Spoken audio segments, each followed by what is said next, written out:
ಆದಿಕಾಂಡ ಪುಸ್ತಕದಲ್ಲಿ ಒಂದು ವಚನ ಇದೆ, ಏನಂದ್ರೆ ಅಬ್ರಾಮನು ತನ್ನ ಮಗನಿಗಿಂತ ಹೆಚ್ಚಾಗಿ ದೇವರನ್ನು ಪ್ರೀತಿಸಿದ.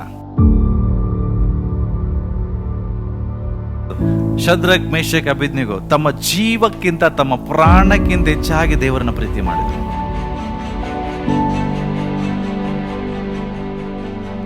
ಡ್ಯಾನಿಯಲ್ ಆಲ್ಸೋ ದೇವರನ್ನು ಎಷ್ಟು ಪ್ರೀತಿ ಮಾಡಿದ ಅಂದ್ರೆ ತನ್ನ ಪ್ರಾಣಕ್ಕಿಂತ ಹೆಚ್ಚಾಗಿ ಪ್ರೀತಿ ಮಾಡಿದ.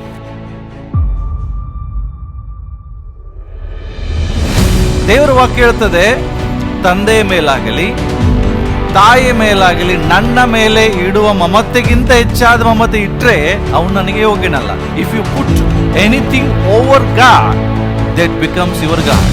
ಅದು ನಿನ್ನ ದೇವರಾಗ್ತದೆ.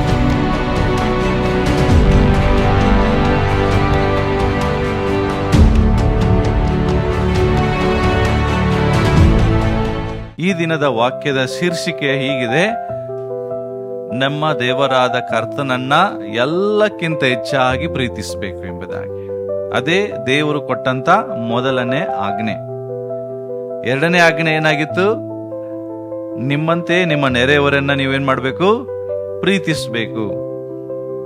ಒಬ್ಬರಿಗೊಬ್ಬರು ಅನ್ನುವಂತ ವಿಷಯದಲ್ಲಿ 2 ವಾರ ನಾವು ಮಾತನಾಡಿದ್ವಿ, 3 ವಾರ ಮಾತಾಡಿದ್ವಿ.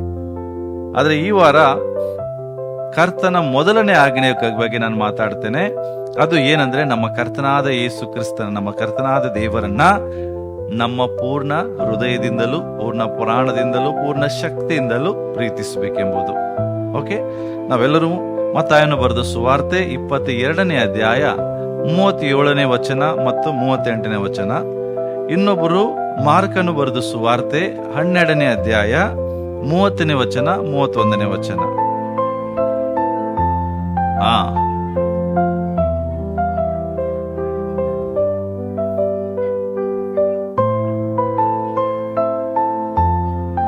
ಓಕೆ, ದೇವರ ವಾಕ್ಯದಲ್ಲಿ ಇವತ್ತು ನಮಗೆ ದೇವರು ನೆನಪಿಸ್ತಾ ಇದ್ದಾರೆ. ಮತ್ತಾಯನು ಬರೆದ ಸುವಾರ್ತೆ 22ನೇ ಅಧ್ಯಾಯದಲ್ಲಿ ಈ ರೀತಿಯಾಗಿ ಬರೆದಿದೆ, ಏನಂತ?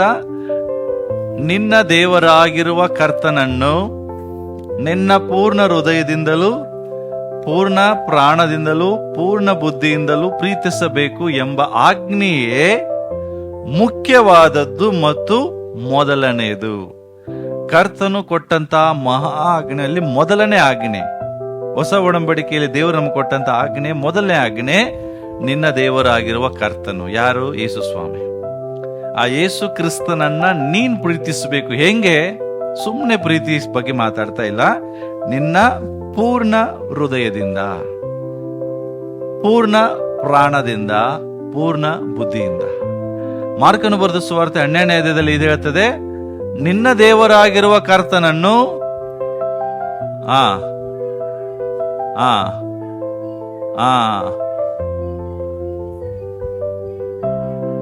ಮಾರ್ಕನು ಇಲ್ಲಿ ಇನ್ನೊಂದು ಪದವನ್ನ ಆಡ್ ಮಾಡಿದ.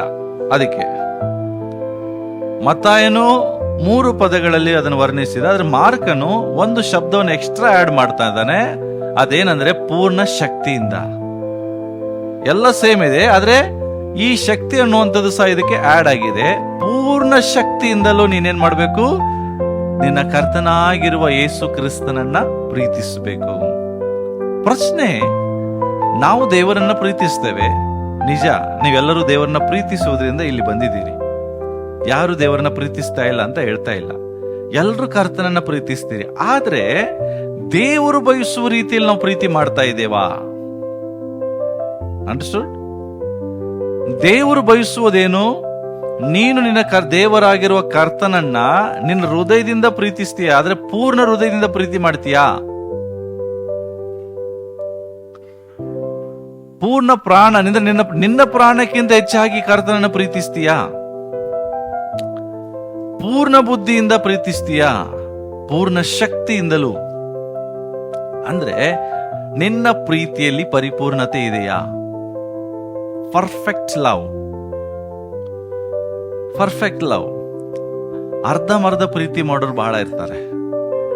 ಯಾರನ್ನು ಪ್ರೀತಿ ಮಾಡುವಾಗ ಪರಿಪೂರ್ಣವಾಗಿ ಪ್ರೀತಿಸುವುದಿಲ್ಲ, ಸ್ವಲ್ಪ ಕಡಿಮೆ ಹೆಚ್ಚು ಈ ರೀತಿಯಾಗಿ.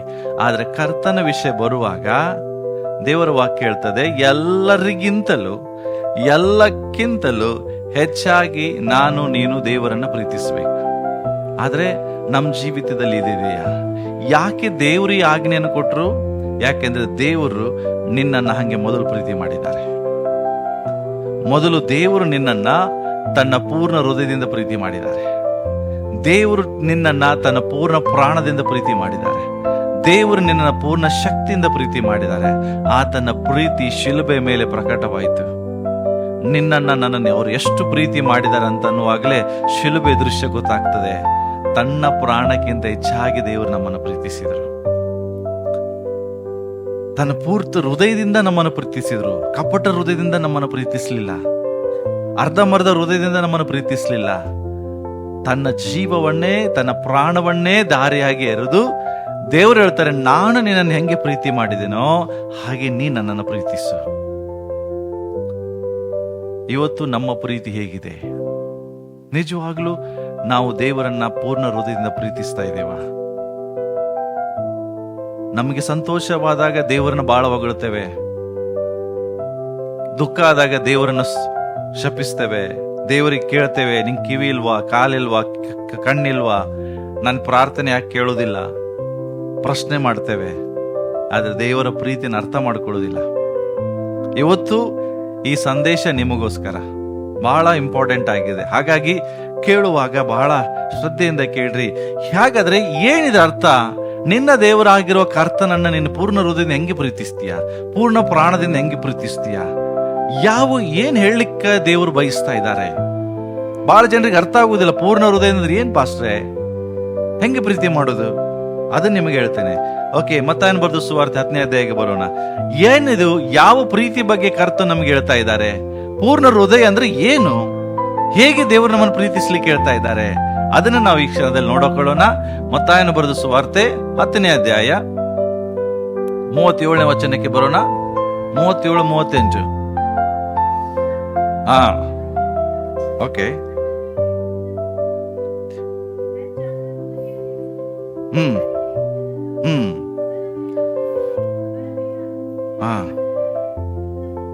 ಓಕೆ.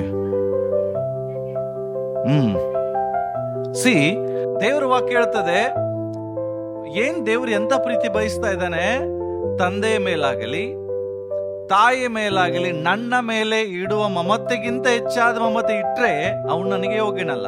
ಅದ್ರ ಅರ್ಥ ಏನ್? ದೇವರು ಅವ್ರನ್ನ ದ್ವೇಷಸ್ ಅಂತ ಹೇಳ್ತಾ ಇದ್ದಾರ? ನೋ. ದೇವರು ತಂದೆ ತಾಯಿಗಳನ್ನ ದ್ವೇಷ ಮಾಡಂತ ಹೇಳ್ತಾ ಇದ್ದಾರ? ನೋ. ಬೈಬಲ್ ಹೇಳ್ತಾ ಇದೆ ತಂದೆ ತಾಯಿಗಳನ್ನ ಗೌರವಿಸು. ಆದ್ರೆ ಮಮತೆ, ಅಫೆಕ್ಷನ್ ಅಂತ ಕರಿತೀವಿ ನಾವು ಇಂಗ್ಲಿಷ್ ಅಲ್ಲಿ. ಅಫೆಕ್ಷನ್ಗೆ ಇನ್ನೊಂದು ಹೇಳ್ಬೋದು ನಂಟು. ಅವ್ರ ಜೊತೆಗೆ ನಿನಗಿರುವಂತ ಒಂದು ಬಹಳ ಆಳವಾದಂತ ಒಂದು ಬಿಟ್ಟು ಕೊಡದೇ ಇರುವಂತ ಒಂದು ಸಂಬಂಧ. ಈ ನಂಟು ದೇವರಿಗಿಂತ ಹೆಚ್ಚಾಗಿ ನಿನ್ನ ತಂದೆ ತಾಯಿಗಳ ಮೇಲೆ ಇದ್ರೆ ನೀನು ದೇವರಿಗೆ ಯೋಗ್ಯನಲ್ಲ. ಹಾಗಾದ್ರೆ ದೇವರು ಬಯಸುವುದೇನು? ನಿನ್ನ ತಂದೆ ತಾಯಿಗಿಂತಲೂ ಹೆಚ್ಚಾಗಿ ನೀನು ದೇವರನ್ನ ಪ್ರೀತಿಸು. ಭಾರಿ ಟಫ್ ಮಾತುಗಳು, ಹಾರ್ಡ್ ಮಾತುಗಳು. ಬಟ್ ದೇವರು ಬಯಸುವಂತ ಇಂಥ ಪ್ರೀತಿ. ಇವತ್ತೆಷ್ಟೋ ಜನ ತಂದೆ ತಾಯಿಗಳನ್ನ ದ್ವೇಷ ಮಾಡಂತ ಹೇಳ್ತಾ ಇಲ್ಲ, ತಂದೆ ತಾಯಿಗಳನ್ನ ಗೌರವಿಸ್ರಿ. ಆದ್ರೆ ದೇವರ ವಿಷಯ ಬಂದಾಗ ತಂದೆ ತಾಯಿಗಳ ಜೊತೆಗೆ ಕಾಂಪ್ರಮೈಸ್ ಆಗ್ಬೇಡ್ರಿ. ಹಲೋ, ಅರ್ಥ ಆಗ್ತಾ ಇದೆ? ನೆಕ್ಸ್ಟ್ ಹೇಳ್ತದೆ, ಮಗನ ಮೇಲಾಗಲಿ ಮಗಳ ಮೇಲಾಗಲಿ ನನ್ನ ಮೇಲೆ ಇಡುವುದಕ್ಕಿಂತ ಹೆಚ್ಚಾದ ಮಮತೆಯನ್ನು ಇಡುವನು ನನಗೆ ಯೋಗ್ಯನಲ್ಲ. ಹಾಗಾದ್ರೆ ನಿನ್ನ ಮಗ ನಿನ್ನ ಮಗಳ ವಿಷಯದಲ್ಲಿ ದೇವರೊಟ್ಟಿಗೆ ನೀನು ರಾಜಿ ಆದ್ರೆ ನೀನು ದೇವರಿಗೆ ಯೋಗ್ಯರಲ್ಲ. ಯಾವುದು ನಿನಗೆ important? Who is very important? ನಿನಗೆ ಯಾರು ಪ್ರಾಮುಖ್ಯವಾಗಿದ್ದಾರೆ? ದೇವರ ವಚನ ಹೇಳ್ತೀವಿ ಗೊತ್ತಾ? ನೀನು ದೇವರಿಗಿಂತ ಏನಾದರೂ ದೇವರಿಗಿಂತ ಹೆಚ್ಚಾಗಿ ಯಾವುದನ್ನಾದ್ರೂ ನೀನು ಇಟ್ರೆ, if you put anything over God, that becomes your God. ಅದು ನಿನ್ನ ದೇವರಾಗ್ತದೆ. ಅರ್ಥ ಆಗ್ತದೆ? ನೀನು ದೇವರಿಗಿಂತ ಬೇರೆ ಏನಾದ್ರೂ ಮೇಲಿಟ್ರೆ ಅದು ನಿನ್ನ ದೇವರಾಗ್ತದೆ. What are you keeping over God? ದೇವರಿಗಿಂತ ಮೇಲೆ ನೀನು ಏನನ್ನು ಇಡ್ತಾ ಇದೀಯಾ?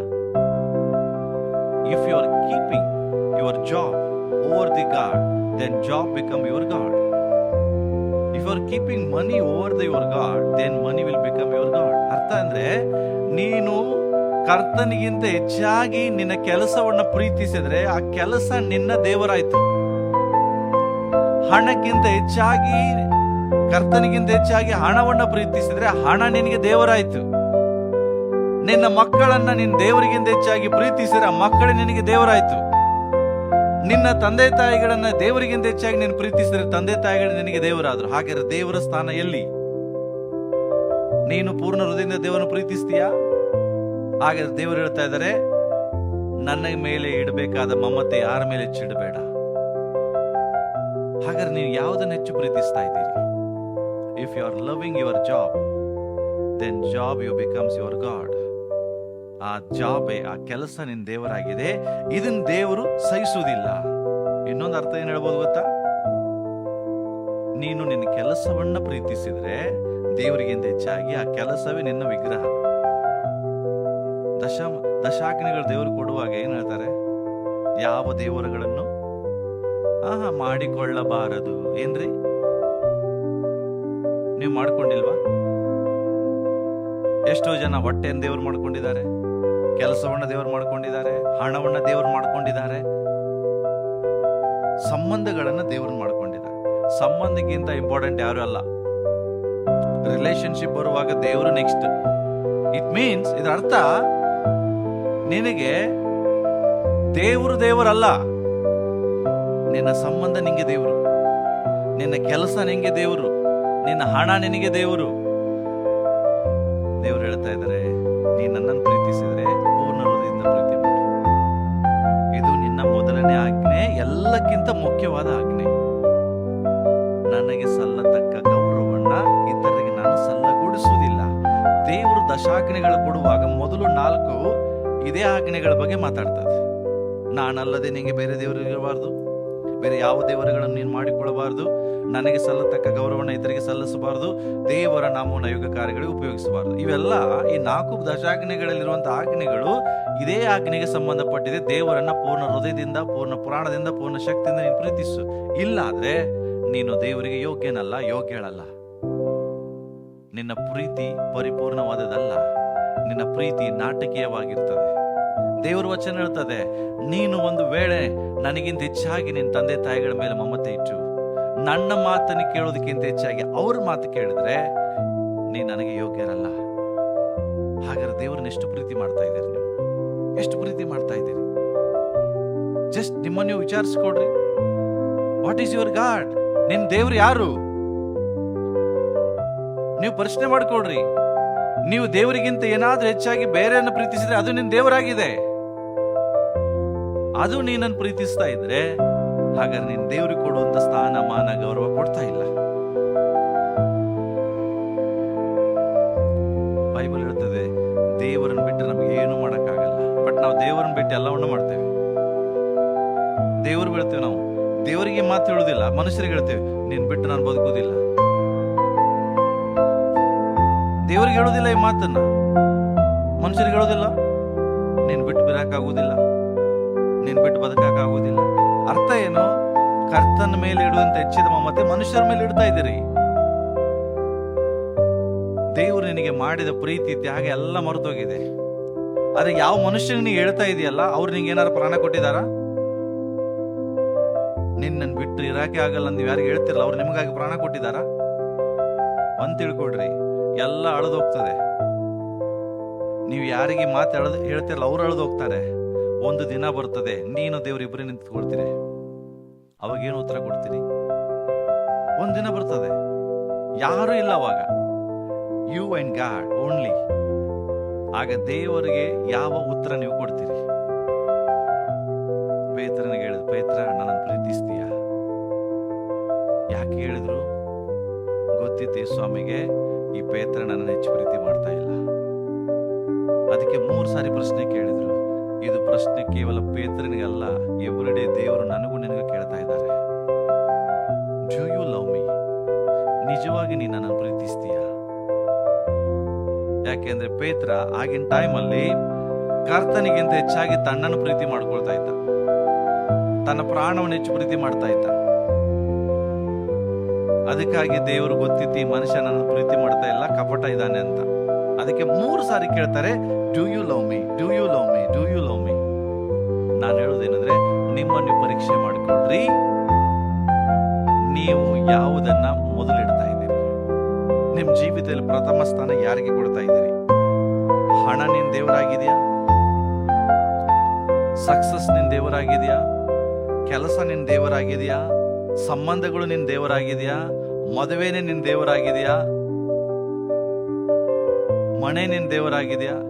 ಯಾವ್ದು ನಿನ್ ದೇವರಾಗಿದೆ? ಜಸ್ಟ್ ನಿನ್ನ ನೀ ಟೆಸ್ಟ್ ಮಾಡ್ಕೊ. ಅದಕ್ಕೆ ದೇವರ ವಾಕ್ಯ ಹೇಳ್ತದೆ, ಬಹಳಷ್ಟು ಜನ ಮೊದಲನೇ ಪ್ರೀತಿ ಕಳ್ಕೊಂಡಿದ್ದಾರೆ. ನೀವು ಕಳ್ಕೊಂಡಿಲ್ವ ಯಾರು? ಜಸ್ಟ್ ನಿಮ್ಮನ್ನು ನೀವು ಪರೀಕ್ಷೆ ಮಾಡಿ ಜಸ್ಟ್ ಕೇಳ್ರಿ, ನಿನಗೆ ದೇವರ ಮೇಲಿದ್ದಂತ ಮೊದಲ ಪ್ರೀತಿ ಇದೆಯಾ? ಯೇಸು ಸ್ವಾಮಿ ನಂಬುದಾಗ ಹೆಂಗ್ ಹೇಳ್ತಿದ್ರಲ್ಲ, ಕರ್ತನಿಗಾಗಿ ಪ್ರಾಣ ಕೊಡ್ಲಿಕ್ಕೆ ನನ್ನ ಎಷ್ಟು ವೈರಾಗ್ಯತನ. ಇವತ್ತು ಆ ಪ್ರೀತಿಯಲ್ಲಿ ಬಹಳಷ್ಟು ಜನ ಮೊದಲ ಪ್ರೀತಿ ಕಳ್ಕೊಂಡಿದ್ದಾರೆ. ನಾನು ಯಾಕೆ ಹೇಳ್ತಾ ಇದ್ದೇನೆಂದ್ರೆ, ಕರ್ತನ ಪ್ರೀತಿಯನ್ನ, ಕರ್ತನನ್ನೇ ಕಳ್ಕೊಂಡಂಗೆ. ಕರ್ತನ ಪ್ರೀತಿ ಕಳ್ಕೊಳ್ಳೋದ ಅರ್ಥ ಏನು? ಹೇಗೆ ಯೋಸೇಫ ಮರಿಯಳು ಜನರ ಗುಂಪಲ್ಲಿ ಯೇಸು ಸ್ವಾಮಿನ ಕಳ್ಕೊಂಡ್ರ, ಹಂಗೆ ನಾವಿವತ್ತು ಲೋಕದ ಗ್ರೂಪಲ್ಲಿ, ಲೋಕದ ಕ್ರೌಡಲ್ಲಿ ಯೇಸುವನ್ನು ಕಳ್ಕೊಂಡ್ಬಿಟ್ಟೇವಿ. ಸುಮ್ಮನೆ ಹೇಳ್ತೇವೆ ಯೇಸು ನನ್ನಲ್ಲಿ ಇದ್ದಾನೆ ಅಂತ. ಇಲ್ಲ, ಕಳ್ಕೊಂಡಿದ್ರಿ. ಜನರ ಗುಂಪು ಅಂದ್ರೆ ಏನು? ಲೋಕ.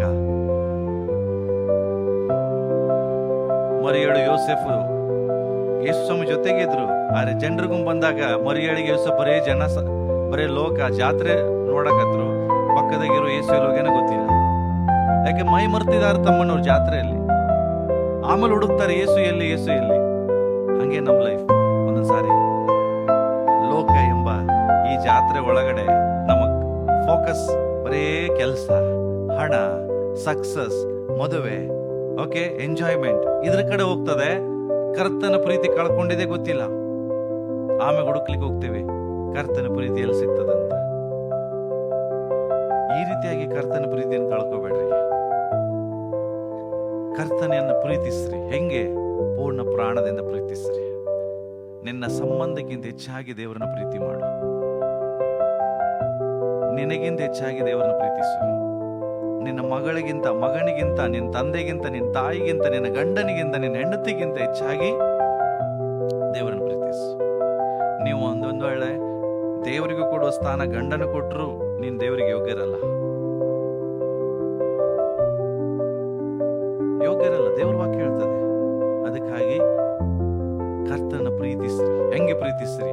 ಅಬ್ರಹಾಮನಿಗೆ ಪ್ರೀತಿಸ್ರಿ. ಓಕೆ, ನೆಕ್ಸ್ಟ್ ವಾಕ್ಯವನ್ನ ಆದಿಕಾಂಡ ಪುಸ್ತಕದಲ್ಲಿ ಒಂದು ವಚನ ಇದೆ. ಏನಂದ್ರೆ, ಅಬ್ರಹಾಮನು ತನ್ನ ಮಗನಿಗಿಂತ ಹೆಚ್ಚಾಗಿ ದೇವರನ್ನು ಪ್ರೀತಿಸಿದ.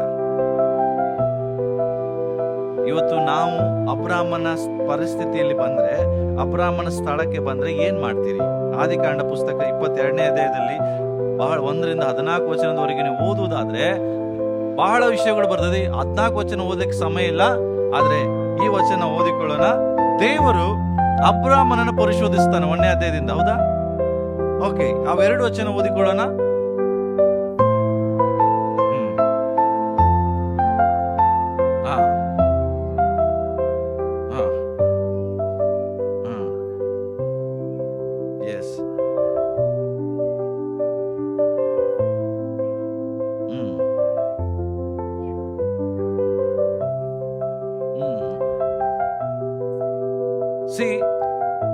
ದೇವರು, ನೀನು ದೇವರ ಮೇಲೆ ಪ್ರೀತಿ ಇಟ್ಟಿಯೋ ಇಲ್ಲೋ ಅಂತ ಕೆಲವು ಸಾರಿ ಪರೀಕ್ಷೆಗಳು ಬರ್ತದೆ.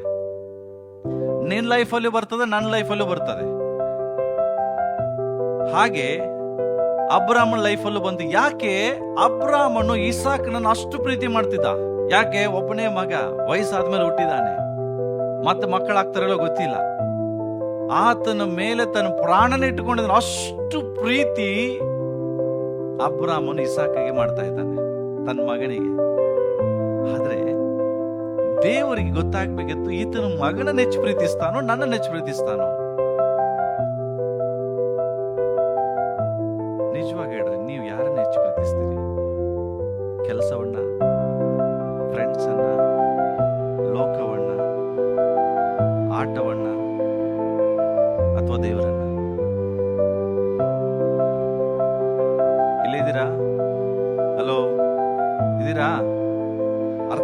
ಹೇಳಿದ್ ನಿಮಗೆ?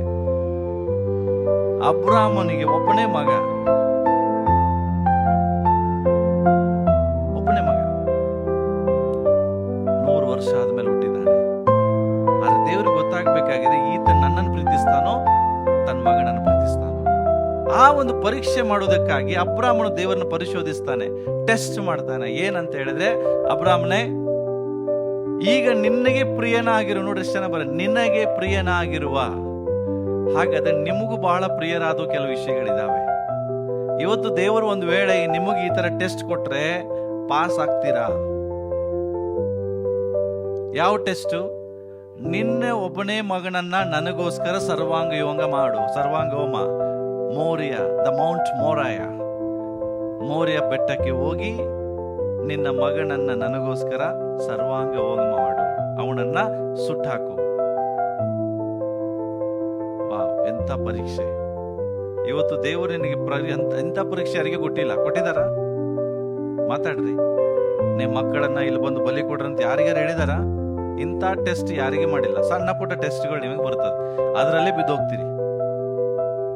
ನೀವು ಯಾರನ್ನ ಜಾಸ್ತಿ ಏನನ್ನ ಪ್ರೀತಿಸ್ತೀರೋ ಅದ್ರ ಬಗ್ಗೆ ಕೆಲವು ಸೇರಿ ದೇವರು ಟೆಸ್ಟ್ ಮಾಡ್ತಾನೆ. ನೀನ್ ಯಾವ್ದಕ್ಕೆ ಹೆಚ್ಚು ಸ್ಥಾನ ಕೊಡ್ತೀಯ? ಇವತ್ತು ಕೆಲವು ಜನ ಬಹಳ ಇಂಪಾರ್ಟೆಂಟ್ ವರ್ಕ್ ಏನಿಲ್ಲ, ಕೆಲವರು ಮನೇಲಿಲ್ವಾ ಹೇಳ್ರಿ? ಕೆಲವರು ಕೆಲಸದಲ್ಲಿಲ್ವಾ? ಅಷ್ಟು ಇಂಪಾರ್ಟೆಂಟ್ ಏನು ಬಿದ್ದೋಗಿಲ್ಲ. ಯಾವ ಪ್ರಧಾನಮಂತ್ರಿ ಬಂದು ಭೇಟಿ ಆಗ್ತಿಲ್ಲ ಯಾರಿಗೂ, ಅಥವಾ ಇವತ್ತು ಯಾರ್ದು ಆಪರೇಷನ್ ಇಲ್ಲ, ಜೀವ ಉಳಿಯುವಂತ ಪರಿಸ್ಥಿತಿ, ಹೋಗುವಂತ ಪರಿಸ್ಥಿತಿ ಯಾರ್ದು ಇಲ್ಲ, ಆರಾಮಾಗಿದ್ದಾರೆ. But they are loving their job. ಅವರವರ ಕೆಲಸಗಳನ್ನು ಪ್ರೀತಿಸ್ತಾ ಇದ್ದಾರೆ. They are loving their stomach. ಅವರು ತಮ್ಮ ಹೊಟ್ಟೆಯನ್ನು ಪ್ರೀತಿಸ್ತಾ ಇದ್ದಾರೆ. They are loving their enjoyment. ಅವರು ತಮ್ಮ ಸುಖ, ಎಂಜಾಯ್ಮೆಂಟ್ ಅನ್ನ ಪ್ರೀತಿಸ್ತಾ ಇದ್ದಾರೆ. ಕರ್ತನ ಮೇಲೆ ಪ್ರೀತಿ ಇಲ್ಲ, ಬಾಯಿಂದ ಹೇಳ್ತಾರೆ ಅಷ್ಟೇ. ದೇವರಿಗೆ ಇಂಥ ಪ್ರೀತಿ ಬೇಡ, ಇಂಥ ಪ್ರೀತಿ ಬೇಕು. ಅಬ್ರಾಹ್ಮನ ಸ್ಥಳದಲ್ಲಿ ನಿಂತ್ಕೊಂಡು ನೋಡ್ರಿ, ಏನ್ ಮಾಡ್ಬೇಕು? ಅಬ್ರಾಹ್ಮನ ಕಡೆ 2 ಆಯ್ಕೆ ಇದೆ. ಮಗನನ್ನು ಪ್ರೀತಿಸ್ಬೇಕಾ, ದೇವರನ್ನ ಪ್ರೀತಿಸ್ಬೇಕಾ? ಒಬ್ಬನೇ ಮಗ. ಬಟ್ ನಿನ್ನಂಗೆ ಅವನ ಆಲೋಚನೆ ಮಾಡ್ತಾ ಕೂತ್ಕೊಳ್ಳಿಲ್ಲ. ಬೈಬಲ್ ಹೇಳ್ತದೆ, ಸಂಜೆ ತನಕನೂ ಕಾಯಲಿಲ್ಲ. ದೇವರು ರಾತ್ರಿ ಹೇಳಿದ್ರು, ಬೆಳಗ್ಗೆ ಎದ್ದ. ಹಂಗೆ ಬರೋದಲ್ಲ ಬೈಬಲ್. ಬೆಳಗ್ಗೆ ಎದ್ದ ತಕ್ಷಣನೇ ವೇಟ್ ಮಾಡ್ಲಿಲ್ಲ, ಪ್ರಾರ್ಥನೆ ಕೂತ್ಕೊಳ್ಳಿಲ್ಲ, ಉಪವಾಸ ಮಾಡ್ಲಿಲ್ಲ. ದೇವರೇ, ಉಪವಾಸದಲ್ಲಿ ದೇವ್ರ ಮನಸ್ಸು ಚೇಂಜ್ ಮಾಡ್ಲಿ ಅಂತ. ನಾವು ದೇವ್ರ ಮನಸ್ಸು ಚೇಂಜ್ ಮಾಡ್ಲಿಕ್ಕೆ ಉಪವಾಸ ಮಾಡ್ತೇವೆ. ಆದ್ರೆ ದೇವ್ರು ಹೇಳಿದ ತಕ್ಷಣ ವಿಧೇಯರಾಗೋದಿಲ್ಲ. ಅವ್ ಮಾಡಿದ್ ನಾವು ಏನ್ ಹೇಳ್ತಾರೆ? ಎಸ್,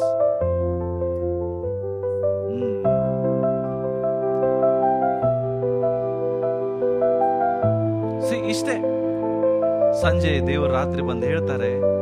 ಅವಾಗ ನಿಮ್ಮಂಗೆ ಅಬ್ರಾಹ್ಮನ ಕಡೆ ಕಾರ್ ಇದ್ದಿದ್ರೆ ಅವ ರಾತ್ರಿನ ಹೋಗ್ತಿದ್ದಾನೆ ಅವನು, ಹೌದಲ್ಲ? ನಮ್ಮಂಗೆ ಅವಂಗ ಕಾರು ಬಸ್ ಇದ್ದಿದ್ರೆ ನೈಟ್ ಹೊಡ್ತಿದ್ದ ಅವನು. ಆದ್ರೆ ಅವಾಗ ಏನಿರ್ಲಿಲ್ಲ, ಕತ್ತೆ ಮೇಲೆ ಹೋಗ್ಬೇಕು, ನಡ್ಕೊಂಡು ಹೋಗ್ಬೇಕು, ಒಂಟೆ ಮೇಲೆ ಹೋಗ್ಬೇಕಷ್ಟೇ. ಅದಕ್ಕೋಸ್ಕರ ಎದ್ದ ತಕ್ಷಣವೇ ಬೇರೆ ಯಾವ ಕೆಲಸ ಮಾಡ್ಲಿಲ್ಲ. ಹೆಂಡತಿಗೆ ಹೇಳಲಿಲ್ಲ, ಓಕೆ ಪಾಸ್ಟರ್ಗೆ ಹೋಗಿ ಹೇಳಲಿಲ್ಲ, ಫೋನ್ ಮಾಡ್ಲಿಲ್ಲ, ಏನು ಮಾಡ್ಲಿಲ್ಲ. ದೇವರು ಹೇಳಿದ ತಕ್ಷಣ ದೇವರು ಹೇಳಿದ ಮುಗೀತು. ಅಬ್ರಾಹ್ಮನು ತನ್ನ ಪ್ರಿಯನಾದಂತ ಮಗನನ್ನ ಕರ್ತನಿಗಾಗಿ ತ್ಯಾಗ ಮಾಡ್ತಾನೆ. ಎಂತ ಆಯ್ಕೆ ಮಾಡ್ತಾನ್ರಿ ಅವನು. ನೀವು ಯಾವ ಆಯ್ಕೆ ಮಾಡ್ತಾ ಇದ್ದೀರಿ? ಯಾವ ಆಯ್ಕೆ ಮಾಡ್ತೀರಿ? ನಿಮ್ಮ ಜೀವಿತದಲ್ಲಿ ದೇವ್ರಿಗೆ ಸ್ಥಾನನೇ ಇಲ್ವಾ? ನಿಮ್ ಲೈಫಲ್ಲಿ ದೇವ್ರಿಗೆ ಅಂದ್ರೆ ನಿಮ್ಗೆ ಭಯನೇ ಇಲ್ವಾ? ದೇವರ ವಿಷಯದಲ್ಲಿ ಅಷ್ಟು ಒಂದು ವೈರಾಗ್ಯ ಇಲ್ವಾ? ಯಾರು ನಿಮ್ ದೇವರು? ಅವನಿಗೆ ಮಗ ದೇವರಾಗಿದ್ರೆ ದೇವರ ಮಾತನ್ನ ಮೀರಿ ಮಗನನ್ನು ಉಳಿಸ್ತಿದ್ದವನು. ಬಟ್ ಅವನಿಗೆ ಮಗ ದೇವರಾಗ್ಲಿಲ್ಲ. ಇವತ್ತು ನಮಗೆ ಮಕ್ಕಳು ದೇವರಾಗಿದ್ದಾರೆ, ಲೋಕ ದೇವರಾಗಿದೆ, ಕೆಲಸ ದೇವರಾಗಿದೆ, ಹಣ ದೇವರಾಗಿದೆ. ನಾನು ಹೇಳ್ತೇನೆ, ದೇವರಿಗೆ ಕೊಡುವ ಸ್ಥಾನ ಯಾರಿಗೆ ಕೊಡ್ಬೇಡ್ರಿ. ಒಂದು ವೇಳೆ ಕೊಟ್ರೆ ಅದು ನಿಮ್ ಕೈ ಕೊಡ್ತದೆ. ನಿಮ್ ಜೀವಿತ ಇನ್ನೂ ನಿರಾಶೆಗೆ ಹೋಗ್ತದೆ. ದಯಮಾಡಿ ಆತರ ಮಾಡ್ಬೇಡ್ರಿ. ಅವಾಗ ಆತನ ಹೇಳಿದ ಹಾಗೆ ಆತನ ಹೋಗ್ತಾನೆ. ತಿಳ್ಕೊಡ್ರಿ, ದೇವರು ಎಂದಿಗೂ ನಮ್ಮ ಕೇಳನ್ನು ಬಯಸುವುದಿಲ್ಲ. ದೇವರು ಟೆಸ್ಟ್ ಮಾಡ್ತಾರಷ್ಟೇ, ಆದ್ರೆ ನಮ್ಮ ಭವಿಷ್ಯವನ್ನು ದೇವರು ಒಳ್ಳೇದಾಗಿ ಮಾಡ್ತಾರೆ. ಈತನು ಪರೀಕ್ಷೆಯಲ್ಲಿ ಪಾಸ್ ಆದ. ಅಬ್ರಾಹ್ಮಣ ಇಸಾಕನನ್ನು ಕಳ್ಕೊಲಿಲ್ರಿ, ಬಟ್ ರೆಡಿ ಆದ. ಇವತ್ತು ಜನ ನೀವು ರೆಡಿನೇ ಇಲ್ಲ, ಕರ್ತನಿಗಾಗಿ ಒಂದು ಸ್ಟೆಪ್ ತಗೊಳಕ್ ರೆಡಿ ಇಲ್ಲ, ಕರ್ತನಿಗಾಗಿ ಒಂದು ಡಿಸಿಷನ್ ಮಾಡಕ್ ರೆಡಿ ಇಲ್ಲ, ಏನು ರೆಡಿ ಇಲ್ಲ. ಕರ್ತನನ್ನು ಮಾತ್ರ ಪ್ರೀತಿ ಮಾಡ್ತೇನೆ ಅಂತ ಬಾಯಿಂದ ಹೇಳ್ತೀರಿ. ನೋ, ನೀವೇನ್ ಮಾಡ್ತಾ ಇದ್ರಿ ಅದೆಲ್ಲ ತಪ್ಪು. ಅಬ್ರಾಹ್ಮನ ಸ್ಥಾನದಲ್ಲಿ ನಿಂತ್ಕೊಂಡು ವಿಚಾರಿಸ್ರಿ, ನೀವು ಅಬ್ರಾಹ್ಮನಾಗಿ ಕರ್ತನನ್ನು ಪ್ರೀತಿಸ್ತಾ ಇದ್ದೀರಾ? ಎರಡನೇದು, ಶದ್ರಕ್, ಮೇಷಕ್, ಅಬೇದ್ನೆಗೋ ತಮ್ಮ ಜೀವಕ್ಕಿಂತ ತಮ್ಮ ಪ್ರಾಣಕ್ಕಿಂತ ಹೆಚ್ಚಾಗಿ ದೇವರನ್ನ ಪ್ರೀತಿ ಮಾಡಿದರು. ನೀವು ನಿಮ್ಮ ಪ್ರಾಣಕ್ಕಿಂತ ಹೆಚ್ಚಾಗಿ ದೇವರನ್ನು ಪ್ರೀತಿಸ್ತೀರಾ? ಸಿ, ಅಲ್ಲಿ ಏನಿದೆ, ಡ್ಯಾನಿಯಲ್ ಪುಸ್ತಕ 3ನೇ ಅಧ್ಯಾಯ 16ನೇ ವಚನ ಓದ್ರಿ. ಅಲ್ಲಿ ಯಾರು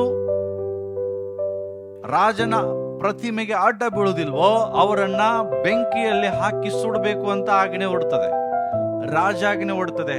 it's like a government order.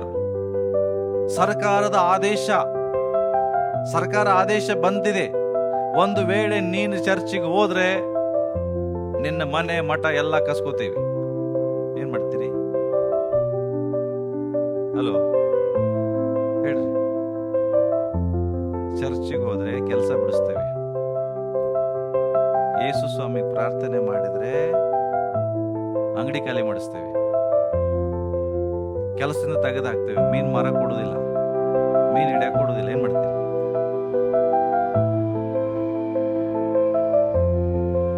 ಏನ್ ಮಾಡ್ತೀರಿ ಹೇಳ್ರಿ? ನಿಮಗೆ ಪ್ರಶ್ನೆ ಕೇಳ್ತಿರೋದು ನಾನು, ಶದ್ರಕ್ ಮೇಷಕ್ ಎಲ್ಲ ಕೇಳ್ತಾ ಇರೋದು. ಓಕೆ, ಒಬ್ರು ಹೇಳ್ತಾರೆ ನೀವು ಅಷ್ಟೇ ಏನ್ ಮಾಡೋದ್ರಿ, ಅವ್ರು ಹೇಳ್ದಂಗೆ ಹೂ ಅನ್ನೋದು, ಬೆಕ್ಕದ್ದು ಮುಚ್ಚೆ ಬರೋದು. ಈ ಹೇಳಿದ್ದನ್ನ ಪ್ರೀತಿ ದೇವರಿಗೆ ಬೇಡ ಅಲ್ಲ. ಅವ್ರೇನ್ ಹೇಳ್ತಾರೆ ನೋಡ್ರಿ, ಹಾ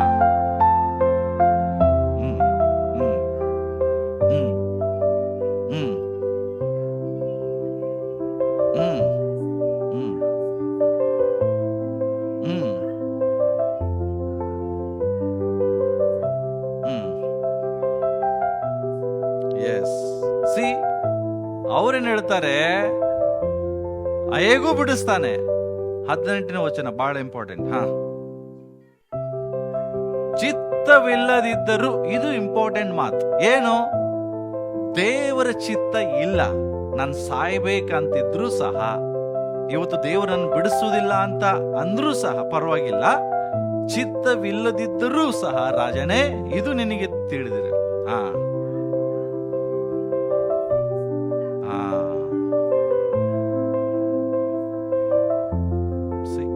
ಹಲೋ, ಇದು ಕರ್ತನ ಮೇಲಿರುವ ಪೂರ್ಣ ಪ್ರಾಣ, ಪೂರ್ಣ ಬುದ್ಧಿ, ಪೂರ್ಣ ಶಕ್ತಿಯ ಪ್ರೀತಿ. ಈ ಪ್ರೀತಿ ನನ್ನಲ್ಲಿ ನಿಮ್ಮಲ್ಲಿದೆಯಾ? ಬೋಲ್ಡ್ ಆಗಿ ಹೇಳ್ತೀರಾ? ಹಲೋ, ನೀನ್ ಏನಾರ ಮಾಡಪ್ಪ, ಬಿಡಿಸ್ತೀಯಾ ಬಿಡಿಸ್, ಕೆಲಸ ತೆಗಿತೀಯಾ ತೆಗೆದಾಗ, ಮೀನ್ ಮಾರಕ್ ಕೊಡುದಿಲ್ಲ ಕೊಡಬೇಡ.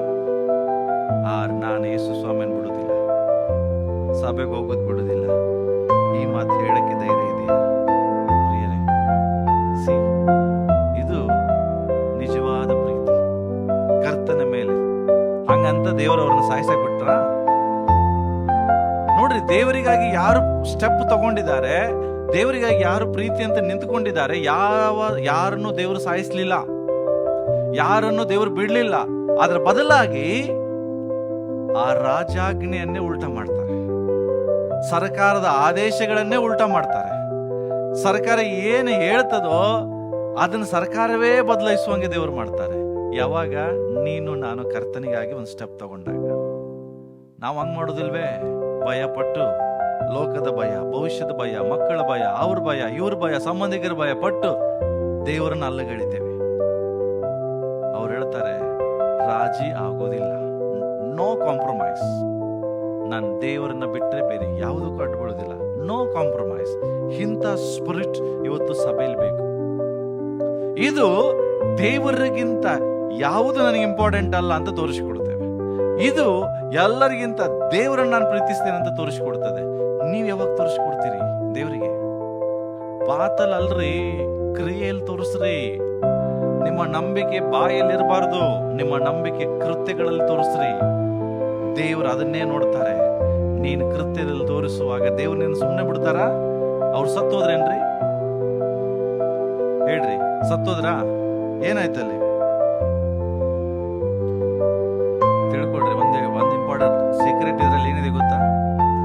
ನೀನು ಕರ್ತನಿಗಾಗಿ ಒಂದು ಸ್ಟೆಪ್ ಇಡುವಾಗ, ಒಂದು ಡಿಸಿಷನ್ ತಗೊಳ್ಳುವಾಗ, ದೇವರು ದೂತರನ್ನ ಕಳಿಸೋದಿಲ್ಲ ಸಹಾಯ ಮಾಡ್ರಿ ಅಂತ ಹೇಳಿ, ದೇವರೇ ಇಳಿದು ಬರ್ತಾರೆ. ಅರ್ಥ ಆಯ್ತಾ? ನೀನು ಪ್ರೇಯರ್ ಮಾಡುವಾಗ ದೇವರು ದೂತರನ್ನ ಕಳಿಸ್ತಾರೆ.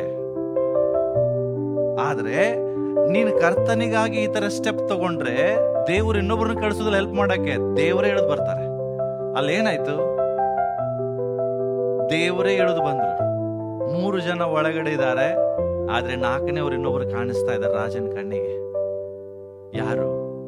ಅಲ್ಲಿ ಯೇಸು ಕ್ರಿಸ್ತರು ಬಂದಿದ್ದಾರೆ, ದೇವರು ಬಂದಿದ್ದಾರೆ. ದೇವರು ಬಂದು ಅವರನ್ನ ಕಾಪಾಡ್ತಾರೆ. ತಿಳ್ಕೊಡ್ರಿ, ಇದು ನೀನು ಕರ್ತನಿಗಾಗಿ ತೆಗೆದುಕೊಳ್ಳುವಾಗ ದೇವರು ಮಾಡುವಂತ ಕಾರ್ಯ. ನಿನ್ ಜೀವಿತದಲ್ಲಿ ದೇವರೇ ಬಂದು ಕಾರ್ಯ ಮಾಡ್ಬೇಕಾದ್ರೆ ಕರ್ತನಿಗಾಗಿ ಒಂದು ಸ್ಟೆಪ್ ತಗೋ, ಒಂದು ವೈರಾಗ್ಯದ ಒಂದು ಹೆಜ್ಜೆ ಇಡು, ವೈರಾಗ್ಯದ ನಂಬಿಕೆ ಹೆಜ್ಜೆ ಇಡು. ದೇವರೇ ನಿನಗೆ ಕಾರ್ಯವನ್ನ ಮಾಡ್ತಾರೆ. ನೆಕ್ಸ್ಟ್, ಡ್ಯಾನಿಯಲ್ ಆಲ್ಸೋ ದೇವರನ್ನು ಎಷ್ಟು ಪ್ರೀತಿ ಮಾಡಿದ ಅಂದ್ರೆ ತನ್ನ ಪ್ರಾಣಕ್ಕಿಂತ ಹೆಚ್ಚಾಗಿ ಪ್ರೀತಿ ಮಾಡಿದ. ಸೇಮ್ ಟೆಸ್ಟ್ ಶದ್ರಕ್ ಮೇಷಕ್ ಅಬಂದಿಗಳು ಬಂದಿದ್ದೆ, ದಾನಿಯೇಲನಿಗೆ ಬಂತು. 3ನೇ ಅಧ್ಯಾಯದಲ್ಲಿ ಅವರಿಗೆ ಬಂತು, 6ನೇ ಅಧ್ಯಾಯದಲ್ಲಿ ಇವನಿಗೆ ಬಂತು. ಏನ್ ಬಂತು? ಯಾರು 1 ತಿಂಗಳು ರಾಜನನ್ನ ಬಿಟ್ರೆ ಬೇರೆ ಯಾರಿಗೆ ಅಡ್ಡ ಬಿಡ್ತಾರೋ ಅವರಿಗೆ ಬೆಂಕಿ ಅಲ್ಲ, ಈಗ ಸಿಂಹದ ಗವಿಯಲ್ಲಿ ಹಾಕ್ತಾರೆ. ಹೌದಾ? ಸಿಂಹದ ಗವಿ, ಸೇಮ್ ಟೆಸ್ಟ್. ಓಕೆ, ಓದ್ರಿ. ಡ್ಯಾನಿಯಲ್ ಪುಸ್ತಕ 6ನೇ ಅಧ್ಯಾಯ 4ರಿಂದ 11 ವಚನ ಇದೆ, ಬಟ್ ಎಲ್ಲ ಓದಕ್ ಆಗುದಿಲ್ಲ.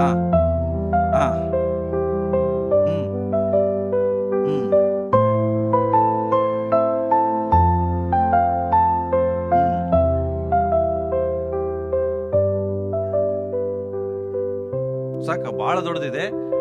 ಅವಾಗ ಒಂದು ರಾಜ, ಅವರೆಲ್ಲ ಒಂದು ಕಿತಾಪತಿ ಮಾಡಿ, ಕುಯುಕ್ತಿ ಮಾಡಿ, ಒಂದು ಏನಾದ್ರೂ ಮಾಡಿ ಅವನು ಸಿಗಿಸ್ಬೇಕಂತ ಪ್ಲಾನ್ ಮಾಡಿ ರಾಜನಿಗೆ ಹುಚ್ಚು ಅಂದ್ರೆ ಒಂಥರ ಅವನನ್ನ ಮಿಸ್ಗೈಡ್ ಮಾಡ್ತಾರೆ. ಅವನು ರಾಜ ಹುಚ್ಚರಂಗೆ ಮುದ್ರೆ ಹೊತ್ತು ಬಿಡ್ತಾನೆ ಅಷ್ಟೇ. ಆದ್ರೆ ಯಾಕೆ ಮಾಡಿದ್ರು? ಕೇವಲ ದಾನಿಯೇಲನಿಗೋಸ್ಕರ. ದಾನಿಯೇಲನ ಬಗ್ಗೆ ಗೊತ್ತಿತ್ತವರು, ಇವ್ ಯಾರಿಗೂ ಅಡ್ಡ ಬಿಡುವುದಿಲ್ಲ, ಕೇವಲ ತನ್ನ ದೇವರು ಮಾತ್ರ ಪ್ರೇಯರ್ ಮಾಡ್ತಾನಂತ. ಅದೆಲ್ಲ ಆದ್ಮೇಲೆ ನೋಡ್ರಿ, ಶಾಸನಕ್ಕೆ ರುಜುವಾದದ್ದು ದಾನಿಯೇಲನಿಗೆ ತಿಳಿದಾಗ ನಿಮ್ಮಂಗೆ ನಮ್ಮಂಗೆ ಊರ್ ಬಿಟ್ಟು ಓಡೋದ ಬರದ? ಹಲೋ ಕೇಳ್ರಿ, ಏನ್ ಮಾಡದ? ಶಾಸನಕ್ಕೆ ರುಜುವಾಯಿತು, ಸರ್ಕಾರ ಆದೇಶ ಹೊರತು, ಅಂಕೋಲದಲ್ಲಿ ಯಾರ್ಯಾರ ಜೀವನ್ ಜ್ಯೋತಿ ಚರ್ಚೆಗೆ ಹೋಗ್ತೀರಿ ಅವ್ರ ಮನೆ ಮಠಗಳನ್ನ ಕಸ್ಕೋತೀವಿ. ಏನ್ ಮಾಡ್ತೀರಿ? ಊರ್ ಬಿಟ್ಟು ಹೋಗ್ಬಿಟ್ಟಿರ್ತೀರಿ. ಹಾಗೆ ಮಾಡ್ಲಿಲ್ಲ ಅವನು ಗೊತ್ತಾದಾಗ ಅವನು ತಲೆ ಕೆಡಿಸ್ಕೊಳ್ಳಿಲ್ಲ. ಏನ್ ಮಾಡ್ದ? ಅವನು ತನ್ನ ಮನೆಗೆ ಹೋಗಿ, ಮುಂಚೆ ಆದ್ರೂ ಒಳಗಡೆ ಪ್ರೇಯರ್ ಮಾಡ್ತಿದ್ದ, ಆದ್ರೆ ಈಗ ಹೆಂಗ್ ಪ್ರೇಯರ್ ಮಾಡಕ್ ಸ್ಟಾರ್ಟ್ ಮಾಡ್ದೆ ಗೊತ್ತಾ? ಅವನು ನಿಮ್ಗೆ ಗೊತ್ತಾ ಹೆಂಗೆ ಪ್ರೇಯರ್ ಮಾಡ್ದೆ ಗೊತ್ತಾ? ಈಗ ತನ್ನ ಮನೆಗೆ ಹೋಗಿ ಯೆರೂಸಲೇಮ್ ಕಡೆಗೆ ಕದವಿಲ್ಲದ ಕಿಟಕಿ ಉಳ್ಳ ತನ್ನ ಮಹಡಿಯ ಕೋಣೆಯಲ್ಲಿ ಈಗ ಜನ ನೋಡ್ಲಿ ಅಂತ ಪ್ರೇಯರ್ ಮಾಡ್ತಾ ಇದ್ದಾನೆ. ಅವಾಗ ಒಳಗೆ ಪ್ರೇಯರ್ ಮಾಡ್ತಾ ಗೊತ್ತಿಲ್ಲ. ಈಗ ರೋಡ್ ಮುಂದೆ ಕಿಟಕಿ ಇದೆ, ವಿಂಡೋ, ಅದಕ್ಕೆ ವಿಂಡೋಗೆ ಏನಿಲ್ಲ, ಯಾವುದೇ ಡೋರ್ ಇಲ್ಲ, ಕದಗಳಿಲ್ಲ, ಓಪನ್ ಕಿಟಕಿ. ಓಪನ್ ಕಿಟಕಿಯಲ್ಲಿ ಕೂತ್ಕೊಂಡು ಕೈಗಳನ್ನ ಎತ್ತಿ ಗಟ್ಟಿಯಾಗಿ ಪ್ರೇಯರ್ ಮಾಡಕ್ ಸ್ಟಾರ್ಟ್ ಮಾಡ್ದ, ಜನ ನೋಡ್ಲಿ ಅಂತ. ಏನಿದೆ ಅರ್ಥ? ಅವನು ಹೇಳ್ತಾ ಇದ್ದಾನೆ, ಏನೇ ಸಂಭವಿಸಲಿ ನನ್ನ ಕರ್ತನ ವಿಷಯದಲ್ಲಿ ನಾನು ಎಂದಿಗೂ ರಾಜಿ ಆಗುವುದಿಲ್ಲ. ನಾನು ನನ್ನ ಪ್ರಾಣಕ್ಕಿಂತ ಹೆಚ್ಚಾಗಿ ನನ್ನ ದೇವರನ್ನ ನಾನು ಪ್ರೀತಿಸ್ತೇನೆ, ನನ್ನ ದೇವರನ್ನ ನಾನು ಪ್ರೀತಿಸ್ತೇನೆ. ಇದು ದಾನಿಯೇಲನು ತೋರಿಸುವಂತ ಒಂದು ಸ್ಟೆಪ್. ಹಾಗೆ ಬರ್ತದಲ್ಲ, ಅವನು ಯಥಾಪ್ರಕಾರವಾಗಿ ದಿನಕ್ಕೆ 1 ಸಾರಿ ಮಾಡ್ಲಿಲ್ಲ, 3 ಸಾರಿ ಹೋಗಿ ಅವನೇನ್ ಮಾಡ್ತಾ ಇದ್ದಾನೆ? ಪ್ರೇಯರ್ ಮಾಡ್ತಾ. ಯಾಕೆ? ಅವನಿಗೆ ಗೊತ್ತಿದೆ ತನ್ನ ದೇವರು ಯಾರಂತ. ದೇವರಿಗಾಗಿ ಗಟ್ಟಿಯಾಗಿ ನಿಂತ. He stood firm and he prayed 3 times. ದೇವರಿಗಾಗಿ ಗಟ್ಟಿಯಾಗಿ ನಿಂತ್ಕೊಂಡು 3 ಪ್ರಾರ್ಥನೆ ಮಾಡ, ಅದು ಗಟ್ಟಿಯಾಗಿ ಪ್ರಾರ್ಥನೆ ಮಾಡ್ದ. ನಾನು ಹೇಳ್ತೇನೆ, ಇವತ್ತು ನೀವು ಸಹ ಈ ತರ ಮಾಡ್ಲಿಕ್ಕೆ ಸಾಧ್ಯನಾ? ನಿಮ್ಮ ಹತ್ರ ಇಷ್ಟು ಸಾಮರ್ಥ್ಯ ಅಂದ್ರೆ ಬೋಲ್ಡ್ನೆಸ್, ಧೈರ್ಯ ಇದೆಯಾ? ಅವನು ಗೊತ್ತಿದೆ ನನ್ನ ದೇವರು ಯಾರಂತ. ದೇವರ ವಾಕ್ಯದಲ್ಲಿ ಹೇಳ್ತದೆ, ರೈಚಿಯಸ್ ಮ್ಯಾನ್, ಅವನು is a bold like A lion ಅಂತ ಇಂಗ್ಲಿಷ್ ಅಲ್ಲಿ ಜ್ಞಾನೋಕ್ತಿ ಪುಸ್ತಕದಲ್ಲಿ ಬರ್ತದೆ. ಏನಂದ್ರೆ, ನಾನು ನಿನ್ನ ಆರಾಧಿಸ್ತಿರುವಂತ ದೇವರು ಯೋಧ ಸಿಂಹ. ಹಲೋ, ಯಾರು? ನೀವು ನೋಡ್ರೆ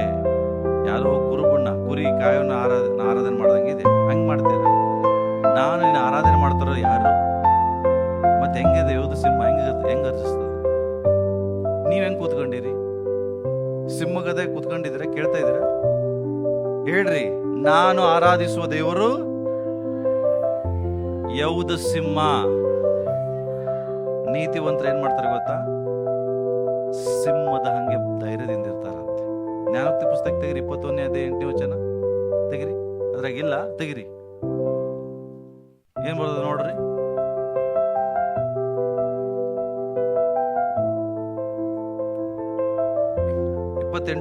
ಸಾರಿ, ಮೋಸ್ಟ್ಲಿ 28:1 ಹೌದು.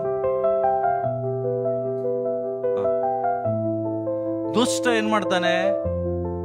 ಹಲೋ, ಜೋರಾಗಿ ಹೇಳ್ರಿ ಎಲ್ರು. ಆಮೇಲೆ ಶಿಸ್ತನು. ನೀವ್ಯಾರು? ಸತ್ಯವಾಗಿ ಸಿಸ್ಟರ್ ಅಲ್ಲ, ಇಂಗ್ಲಿಷ್ ಅಲ್ಲಿ ಹೇಳ್ತದೆ ರೈಚಸ್ ಮ್ಯಾನ್, ನೀತಿವಂತನು. ಯಾರು? ನೀತಿವಂತನು ಸಿಂಹದಂತೆ. ನೀವ್ ಹೆಂಗಿರ್ತೀರಿ? ಹಲೋ, ಧೈರ್ಯದಿಂದ ಇರ್ತೀರಾ? ಸಿಂಹದ ಧೈರ್ಯಗೂ ನಾಯಿ ಧೈರ್ಯಗೆ ಏನ್ ವ್ಯತ್ಯಾಸ ಗೊತ್ತಾ? ಸಿಂಹ ಗರ್ಜಿಸ್ದಂಗೆ ನಿಂತ್ಕೊಳ್ತದೆ, ಆದ್ರೆ ನಾಯಿ ಬೊಗಳದಂಗೆ ನಿಂತ್ಕೊಳ್ಳೋದಿಲ್ಲ. ನಾಯಿ ಏನ್ ಮಾಡ್ತದೆ? ಬೊಗಳ್ತದೆ. ಕಲ್ ತಗೊಂಡ್ರೆ, ಸಿಂಹ ಕಲ್ ತಗೊಂಡ್ರೆ ನೀವೇನು ಓಡೋಗೋರ ನಿಂತ್ಕೊಳ್ಳೋರ? ಪಕ್ಕನಾ? ಹೌದಾ? ಅದಕ್ಕೆ ಜೋರಾಗಿ ಹೇಳ್ರಿ ಎಸ್ ಅಂತ. ನಿಮ್ ನೋಡ್ರಂಗ ಅನ್ಸೋದಿಲ್ಲ ನಮಗೆ. ಓಕೆ, ಸೊ ದಾನಿಯೇಲನ್ನು ಅವನು ಗೊತ್ತಿದೆ, ಸಿಂಹದ ಗವಿಗೆ ಹಾಕಿದ್ರು ಇವು ಲೋಕಲ್ ಸಿಂಹ, ಭೂಲೋಕದ ಸಿಂಹಗಳು. ಬಟ್ ನನ್ ಜೊತೆಗಿರೋರು ಯಾರು? ಯಹೂದ ಸಿಂಹ. ಅವನು ಗೊತ್ತಿದೆ, ಅದಕ್ಕೆ ಸಿಂಹದ ಗವಿಗೆ ಹೋಗುವಾಗ್ಲೂ ಭಯ ಪಡ್ಲಿಲ್ಲ. ಇವತ್ತು ನಾವು ಸ್ವಲ್ಪ ಸ್ಟೇಷನ್ ಫೋನ್ ಮಾಡಿದ್ರೆ ಕರೆದರ್ ಬರ್ರಿ ಅಂದ್ರೆ ಮುಗಿತು, ಯಾರು ಫೋನ್ ಎತ್ತುದಿಲ್ಲ. ಇನ್ ಸಿಂಹದ ಗವಿಗೆ ಹೋಗಂದ್ರೆ ಯಾವಾಗ ಗೊತ್ತೀರಿ? ಸ್ಟೇಷನ್ ಇಂದ ಫೋನ್ ಬಂದಿದೆ, ಸರ್ ಬರ್ರಿ ಅಂದ್ರೆ ಒಬ್ರು ಓಡ್ ಬರುದಿಲ್ಲ, ಒಂದ್ 4 ಜನ ಬರ್ತಾರೆ ಗೊತ್ತಿದೆ. ಬಟ್ ಉಳಿದವರು ಫಸ್ಟ್ ಬರ್ತೀನಿ, ಇಲ್ಲೇ ಇದ್ದೀನಿ. ಅದೆಲ್ಲಾ ಕೇಸ್ ಮುಗಿದು ಹೊರಗೆ ಬಂದು ಬರ್ತಾರೆ. ಏನಾಯ್ತು? ಸಿಂಹ. ಅವನು ಗೊತ್ತಿದೆ, ಸಿಂಹದ ಗವಿಗೆ ಹೋದ್ರು ನನಗೇನಾಗುದಿಲ್ಲ. ತನ್ನ ದೇವರು ಯಾರಂತ ಅವನಿಗೆ ಗೊತ್ತಿದೆ. ಅದಕ್ಕಾಗಿ ನೆಬೂಕದ್ನೆಚ್ಚರ್ 100 ಮಾತು ಹೇಳಿದ್ರು ಅದಕ್ಕೆ ಅವನು ರಾಜ ಆಗ್ಲಿಲ್ಲ. ಇವತ್ತು ನೀವು ನಿಮ್ಮ ತಂದೆ ತಾಯಿಗಳೇನ ಹೇಳ್ಬಿಟ್ರೆ ರಾಜಿ, ಮಕ್ಕಳೇನ ಹೇಳ್ಬಿಟ್ರೆ ರಾಜಿ, ನಿನ್ ಕೆಲಸ ಏನ್ ಹೇಳ್ಬಿಟ್ರು ಎಸ್ ಓಕೆ, ಹಣ ಏನಾರು ಹೇಳ್ತಂದ್ರೆ ಓಕೆ, ಇವತ್ತು ಚರ್ಚೆಗೆ ಹೋಗ್ಬೇಡ ಬಹಳ ಹಣ ಸಿಗ್ತದೆ ಓಕೆ, ಇವತ್ತು ಪ್ರಾರ್ಥನೆ ಮಾಡ್ಬೇಡ ಇವತ್ತು ಒಳ್ಳೆ ಬಿಸ್ನೆಸ್ ಸಿಗ್ತದೆ ಓಕೆ. ಯಾರಿಗೆ ಇದು ರಾಜಿ ಆಗ್ತಾ ಇದ್ದೀರಿ? ಲೋಕ ಜೊತೆ ಕಾಂಪ್ರಮೈಸ್ ಆಗ್ತಾ ಇದ್ದೀರಿ. ದೇವರನ್ನ ಬಿಚ್ಚು. ನಿಮ್ಮಂಗೆ ನಮ್ಮಂಗೆ ದಾನಿಯೇಲನು, ಅಬ್ರಾಮನು, ಶದ್ರಕ್, ಮೇಷಕ್ ಮಾಡಿದ್ರೆ ಅವ್ರ ಹೆಸರುಗಳು ಬೈಬಲ್ ಅಲ್ಲಿ ಬರೀತಿರ್ಲಿಲ್ಲ. ಅರ್ಥ ಆಗ್ತದೆ ನಾನು ಹೇಳಿದ ನಿಮಗೆ? ಓಕೆ, ನಾನು ಮುಗಿಸ್ತೇನೆ, ಸಂದೇಶ ಮುಗೀತು. ಅದಕ್ಕೆ ನಾನು ಹೇಳ್ತೇನೆ, ಎಲ್ರು ಹೇಳ್ರಿ, have a passion for God. ದೇವರಿಗಾಗಿ ವೈರಾಗ್ಯದಿಂದಿರು. ಹ್ಯಾವ್ ಅ ಪ್ಯಾಷನ್ ಅಂದ್ರೆ ಏನ್ ಗೊತ್ತಾ? ಕರ್ತನಿಗಾಗಿ ಏನ್ ಮಾಡೋಕು ನಾನು ರೆಡಿ. ಆಗ ಹೇಳಿದಲ್ಲ, ಹುಚ್ಚನಾಗಿದ್ದೀನಿ ನಾನಂತಾನೆ ಯಾರು? ಪೌಲ. ಹುಚ್ಚ ಅಂದ್ರೆ ಏನ್ ಮಾಡೋಕು ರೆಡಿ, ಹುಚ್ಚ. ಹಂಗೆ ಕರ್ತನಿಗಾಗಿ ಪ್ಯಾಷನ್ ಇಟ್ಕೊಡ್ರಿ.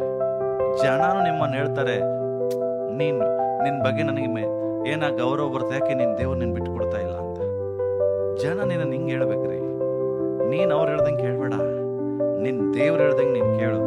ಓಕೆ, ಯಾಕೆ ಇದು ಹೇಳ್ತೇನೆ ಅಂತ ಹೇಳಿದ್ರೆ, ಇಲ್ಲಿ 2 ವಿಷಯ ಬರ್ದೆ ನಾನು. ಪ್ಯಾಷನೇಟ್ ಮ್ಯಾನ್, ವೈರಾಗಿರುವ ಜನರು ದೇವರ ಜೊತೆಗೆ ಮಾತ್ರ ಕಾಂಪ್ರಮೈಸ್ ಆಗ್ತಾರೆ, ಲೋಕ ಜೊತೆಗೆ ಆಗುದಿಲ್ಲ. Never compromise with word. Okay, ಲೋಕದ ಜೊತೆಗೆ ಎಂದಿಗೂ ರಾಜಿ ಆಗುದಿಲ್ಲ. ಯಾರು? ದೇವರೊಟ್ಟಿಗೆ ವೈರಾಗಿರೋರು. ಎರಡನೇದು, ದೇವರನ್ನ ವಿಷಯದಲ್ಲಿ ವೈರಾಗಿರುವ ಜನರು ಯಾವಾಗ್ಲೂ ದೇವರಿಗೆ ವಿಧೇಯರಾಗ್ತಾರೆ, ಲೋಕಕ್ಕೆ ವಿಧೇಯರಾಗುವುದಿಲ್ಲ. ಉದಾಹರಣೆ ಹೇಳ್ತೇನೆ ನೋಡ್ರಿ, 2 ವಿಷಯ ನಾನು ಹೇಳಿ ಮುಗಿಸ್ತೇನೆ. ಅಪೊಸ್ತಲರ ಕೃತ್ಯ 4ನೇ ಅಧ್ಯಾಯಕ್ಕೆ ಬರ್ರಿ. ಒಂದು ಸಭೆ, ಕ್ರಿಸ್ತನಿಗಾಗಿ ಎದ್ದಂತ ಸಭೆ, ಸುವಾರ್ತೆ ಸಾರುವಂತ ಸಭೆ. ಈ ಸುವಾರ್ತೆ ಸಾರುವಂತ ಸಭೆಯಲ್ಲಿರುವಂತ ಹಿರಿಯರನ್ನ ಅರೆಸ್ಟ್ ಮಾಡ್ತಾರೆ. 4ನೇ ಅಧ್ಯಾಯ ಬಂದಾಗ ಅಲ್ಲಿ 18ನೇ ವಚನದಲ್ಲಿ ನೀವು ಓದಿದ್ರೆ, ಆ ಜನರ ಮಧ್ಯದಲ್ಲಿ ಅವರನ್ನು ನಿಲ್ಲಿಸಿ ಇನ್ನು ಮುಂದೆ ಯೇಸು ಕ್ರಿಸ್ತನ ಸುವಾರ್ತೆ ಎಲ್ಲಿ ಹೇಳಬಾರ್ದು ಅಂತ ಅವ್ರಿಗೆ ಏನ್ ಮಾಡ್ತಾರೆ, ಖಂಡಿತವಾಗಿ ಹೇಳ್ತಾರೆ. ಅವಾಗ ಅವ್ರೇನ್ ಹೇಳ್ತಾರೆ, ಆಯ್ತು. ಅದಕ್ಕೆ ಪೇತ್ರ ಯೋಹಾನರು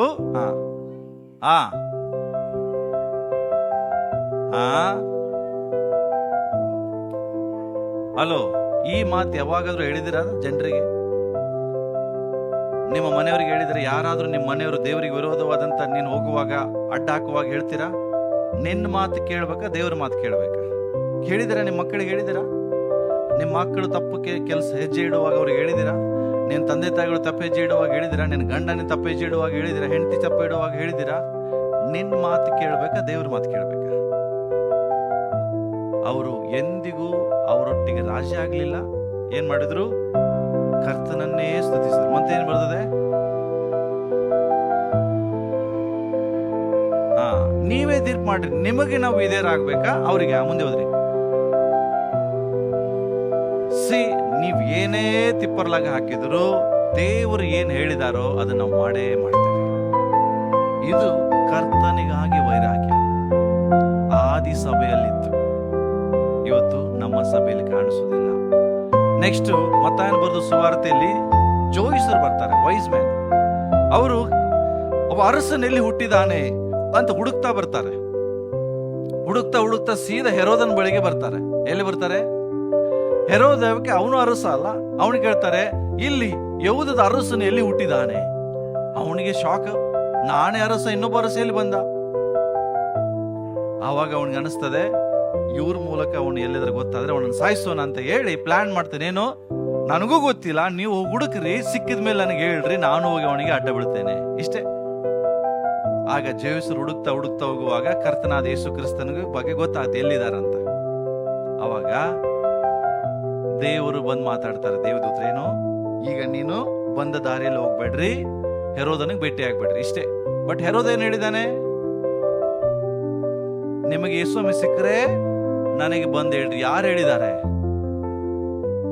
ಒಂದು ದೇಶದ ರಾಜ. Hello, think. ನಮ್ಮ ದೇಶದ ಪ್ರಧಾನ ಮಂತ್ರಿ ನಿಮಗ್ ಖುದ್ದಾಗಿ ಹೇಳ್ತಾ ಇದ್ದಾರೆ, ನಿನ್ಗೆ ಸಿಕ್ಕರೆ ನನಗೆ ಬಂದ್ ಹೇಳು. ಏನ್ ಮಾಡ್ತೀರಿ?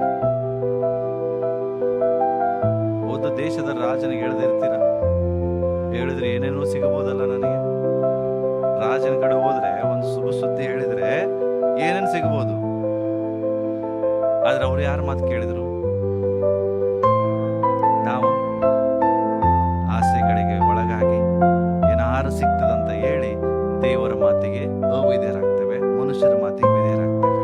ಆದ್ರೆ ಜೋಯಿಸರು ದೇವರ ಮಾತಿಗೆ ವಿಧೇಯರಾದ್ರು. ಅವ್ರ ಮಾತಿಗೆ ವಿಧೇಯರಾಗ್ಲಿಲ್ರಿ. ಅವರು ಏನ್ ಹೇಳ್ತಾರೆ ಅದನ್ನ ಕೇಳಿಲ್ಲ. ಅವರು ಒಂದು ವಚನ ಬರೆದಿದ್ದಾರೆ. ಒಬ್ರು ಡೆರಿಕ್ ಪ್ರಿನ್ಸ್ ಅವರ ಒಂದು ಸ್ಲೋಗನ್ ಏನಂದ್ರೆ, compromise with the world is a treason in the court of heaven ಅಂತ ಬರೆದಿದ್ದಾರೆ. ಏನಂದ್ರೆ ಅರ್ಥ, ಲೋಕದ ಜೊತೆಗೆ ರಾಜ ಆಗುವುದು ಪರಲೋಕದಲ್ಲಿರೋ ಕೋರ್ಟಿಗೆ ದೇಶದ್ರೋಹ ಮಾಡಿದವರು. ಟ್ರಿಸನ್ ಅಂದ್ರೆ ದೇಶದ್ರೋಹ. ನಮ್ಮ ದೇಶದಲ್ಲಿ, ಇಂಡಿಯಾದಲ್ಲಿ ದೇಶದ್ರೋಹ ಮಾಡಕ್ಕೆ ಯಾರು ಇಷ್ಟಪಡ್ತೀರಾ? ಈಗ ಇಂಡಿಯನ್ ಫ್ಲಾಗ್ ಇದೆ, ಅದನ್ನ ಕಾಲಾಗ ಹಾಕಿ ತುಳಿತೀರಾ? ಉಲ್ಟಾ ಮಾಡ್ತೀರಾ? ಜನಗಣಮನವನ್ನು ಉಲ್ಟಾ ಆಡ್ತೀರಾ? ಯಾರು ಮಾಡ್ತೀರಾ ಹಂಗೆ? ದೇಶದ್ರೋಹ ಅಲ್ಲ ಇದೆಲ್ಲ? ಯಾರು ಮಾಡೋದು? ಯಾಕೆ ನಮ್ಮ ದೇಶವನ್ನು ನಾವು ಅಷ್ಟು ಪ್ರೀತಿಸ್ತೇವೆ. ಹಂಗೆ ದೇವರ ವಿಷಯದಲ್ಲಿ ಲೋಕದೊಟ್ಟಿಗೆ ನಿನ್ನ ರಾಜ್ಯ ಆದ್ರೆ ಪರಲೋಕದಲ್ಲಿ ಒಂದು ಕೋರ್ಟ್ ಇದೆ, ಅಲ್ಲಿ ನಿನ್ನ ದೇಶ, ಪರಲೋಕದ ಎಂಬ ದೇಶಕ್ಕೆ ದ್ರೋಹ ಮಾಡ್ದಂಗೆ. ಅರ್ಥ ಮಾಡ್ಕೊಡ್ರಿ, ಎಷ್ಟು ಒಂದು ವಚನ ಅಲ್ಲ. ಇವತ್ತು ನಮ್ಮಲ್ಲಿ ಎಲ್ಲಿದೆ ವೈರಾಗ್ಯ? ಎಲ್ಲಿದೆ ನಮ್ಮ ಜೊತೆಗೆ ಅಂತ ದೇವರ ವಿಷಯದಲ್ಲಿ? ಸುವಾರ್ತೆ ಸಾರ್ರಿ ಅಂತ ಹೇಳ್ತೀವಿ, ಎಷ್ಟು ಜನ ಸಾರ್ತೀರಿ? ದೇವರ ಮಹಾಜ್ಞೆ ಅದಕ್ಕೆ ಎಷ್ಟು ಜನ ವಿಧೇಯರಾಗ್ತೀರಿ? ಒಂದು ಸಂದೇಶ ಬರುವುದಿದೆ ಆದಷ್ಟು ಬೇಗನೆ. What is your vision? ನಿನ್ನ ದರ್ಶನ ಏನು ಅನ್ನೋಂಥ ಸಂದೇಶ ರೆಡಿ ಮಾಡ್ತಾ ಇದ್ದೇನೆ, ಬೇಗ ಬರ್ತದ. ಅದರಲ್ಲಿ ಬಹಳ ಬ್ಯೂಟಿಫುಲ್ ಆಗಿ ದೇವರ ದರ್ಶನ ಬಗ್ಗೆ ಮಾತಾಡ್ತಾರೆ. ನಾವು ಎಲ್ಲಿ ಆ ದೇವರ ದರ್ಶನವನ್ನು ನೆರವೇರಿಸ್ತಾ ಇದ್ದೇವೆ? ಯೆರೆಮೀಯ ಪುಸ್ತಕ ನಾನು ಓದ್ತಾ ಇದ್ದೆ, ಅದ್ರ ಒಳಗಡೆ ನಾನು ವಚನದಲ್ಲಿ ಬರೆದಿದ್ದೇನೆ 42ನೇದಲ್ಲಿ, ದೇವರ ಬಗ್ಗೆ ಒಂದು ವೇಳೆ ನಾನು ಹೇಳುವುದನ್ನ ನಿಲ್ಲಿಸಿದರೆ ನನ್ನ ಎಲುಬುಗಳು ಸುಟ್ಟು ಹೋಗ್ತದೆ ಅಂತ ಬರ್ದಿದ್ದಾನೆ. ಅದ್ರ ಅರ್ಥ ಏನು? ದೇವರ ಬಗ್ಗೆ ಅವನಿಗೆ ಇರುವಂತ ವೈರಾಗ್ಯ ಅದು. ದಾವೀದ ಏನ್ ಹೇಳ್ತಾನೆ? ನೀರು, ಜಿಂಕೆ ನೀರಿಗಾಗಿ, ಬಾಯಾರದ ಜಿಂಕೆ ನೀರಿಗಾಗಿ ಹೆಂಗೆ ತವಕಿಸ್ತದ, ಹಂಗೆ ನನ್ನ ಹೃದಯ ಕರ್ತನಿಗಾಗಿ ತವಕಿಸ್ತದೆ. ಇದು ಕರ್ತನಿಗೋಸ್ಕರ ಪ್ಯಾಷನ್, ಇದು ವೈರಾಗ್ಯ. ಇವತ್ತು ನಂಗೆ ಕುದಿತದ ನೀರಿ, ಬಾಯಾರದ ಜಿಂಕೆ ನೀರೆಲ್ಲಿದೆ ಅಂತ ಓಡ್ತಿರ್ತದ, ಹಂಗೆ ನಾವು ದೇವರಿಗಾಗಿ ಓಡ್ತಿರ್ತೇವ. ಇದು ಪ್ಯಾಷನ್, ಎರೆಮೇನಲ್ಲಿರುವಂಥದ್ದು ಪ್ಯಾಷನ್. ಇವತ್ತು ನಮ್ಮಲ್ಲಿ ಏನಿದೆ? ಓಕೆ, ನಾನು ಲಾಸ್ಟ್ ನಿಮಗೆ ಕೇಳೋದು ಒಂದೇ, ದೇವರ ಸಂಬಂಧದ ವಿಷಯದಲ್ಲಿ ನೀವು ವೈರಾಗ್ಯ ಉಳ್ಳವರಾಗಿದ್ದೀರಾ? ನಿಜವಾಗಿಯೂ ದೇವರನ್ನು ಪ್ರೀತಿಸ್ತೀರಾ? ಎಲ್ಲರಿಗಿಂತ ಹೆಚ್ಚಾಗಿ ಪೇತ್ರನ ಕೇಳಿದಂತ ಪ್ರಶ್ನೆ ದೇವರು ಇವತ್ತು ನಿಮ್ಗೆ ಕೇಳ್ತಾ ಇದ್ದಾರೆ.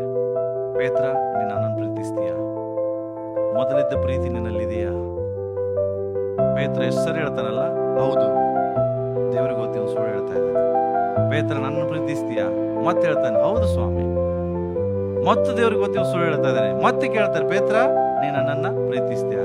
ಆಗ ಪೇತ್ರ ಗೊತ್ತಾಯ್ತು, ಹೌದಲ್ಲ? ಪೇತ್ರಿಗೆ ಗೊತ್ತಾಯ್ತು. ಅವಾಗ ಏನ್ ಹೇಳ್ದ? ನೀನೆಲ್ಲಾ ಬಲ್ಲೆ ಸ್ವಾಮಿ, ನಾನು ಪ್ರೀತಿಸ್ತೇನೋ ಇಲ್ಲ ಅಂತ ನಿಂಗೆ ಗೊತ್ತಿದೆ ಅಲ್ಲ. ಅರ್ಥ ಏನು? ದೇವರು ಇವತ್ತು ಅದೇ ಪ್ರಶ್ನೆ ನಮಗೆ ಕೇಳ್ತಾ ಇದ್ದಾರೆ. ಒಬ್ಬ ಮಲ್ಟಿ ಮಿಲಿಯನರ್ ಇದ್ದ, ಭಯಂಕರ ಅಗರ್ಭ ಶ್ರೀಮಂತ ಒಬ್ಬ ವ್ಯಕ್ತಿ. ಆತನಿಗೆ ಒಂದು ತನ್ನ ಹೆಂಡತಿ ಡೆಲಿವರಿ ಟೈಮಲ್ಲಿ ಮಗುಗೆ ಜನ್ಮ ನೀಡುತ್ತಾಳೆ. ಹೆಂಡತಿ ಸತ್ತೋಗ್ಬಿಟ್ಲು. ಏನ್ರಿ? ಹೆಂಡತಿ ಸತ್ತೋದ್ಲು.